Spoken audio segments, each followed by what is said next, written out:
কখন ওরসালাইনটা খাওয়াবো?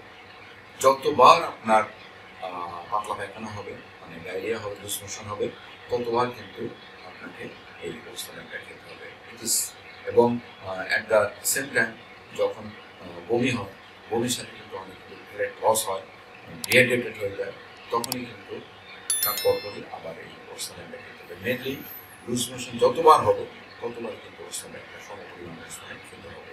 This is number one. Number two যে জিনিসটা, সেটা হলো আমরা একবার ওরসালাইনটা বানালে এটা কত সময় ধরে আমরা রাখতে পারবো।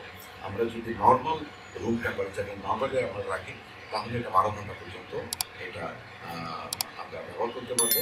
আর যদি রিফ্রিজারেটরে যদি আমরা রাখি, যেটা আমরা আসলে এই আজকের এই টপিক্সের আসলে মানে রাইট না, টাইম না, তারপর আমি জেনে রাখা ভালো। যদি আমরা নর্মাল কন্ডিশনে আমরা যদি ফ্রিজে রাখি, রেফ্রিজারেটরে রাখি, তাহলে 24 ঘন্টা, এটা জাস্ট জেনে রাখার জন্য। তাহলে রুম টেম্পারেচারে 12 ঘন্টা পর্যন্ত এটা আমরা ওরসালাইন আমরা বানানোর পরে রেখে দিতে পারি। আমরা এর ভিতরে যতবার প্রয়োজন হবে ততবার আমরা ব্যবহার করতে পারবো।